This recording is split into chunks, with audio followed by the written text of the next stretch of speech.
हा प्रश्न बघा. प्रश्न विचारला पोलीस भरती 2024ला. प्रश्न विचारला अमरावती शहर 2024ला. तर प्रश्न दिसायला मोठा आहे, पण कसं सोडवायचा बघा. तर प्रश्न बघा. एका व्यक्तीजवळ ₹5, ₹10 आणि ₹20च्या नोटा आहेत. तर त्यांची एकूण किंमत आहे ₹1575 आहे. तसेच प्रत्येक प्रकारच्या नोटांची संख्या ही समान आहे. समान म्हणजे ₹5च्या जेवढ्या नोटा आहेत तेवढ्या 10च्या आहेत आणि तेवढ्याच 20च्या आहेत. म्हणजे तिन्हीची संख्या समान आहे. तर त्यांच्याजवळ एकूण किती नोटा आहेत? तर अगोदर बघूया त्यांची एकूण किंमत किती आहे. तर ₹1575 आहे. आणि आपल्याकडे किती प्रकारच्या नोटा आहेत? तर 3 प्रकारच्या आहेत. कोणत्या कोणत्या आहेत?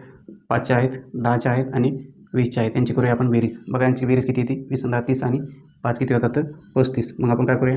एकूण ज्या नोटा आहे ची किंमत आहे त्याला आपण या संख्येने भाग देऊया 35ने. आता भाग देऊया 7ने. 7 35. 7 दोन्ही 14 उरला 1. 7 दोन्ही 14 उरले 3 आणि 7 35. वरी काय राहिले? 225 भागिले 5. आता देऊया भाग 5ने. 5 चौक 20 उरले 2 आणि 5 5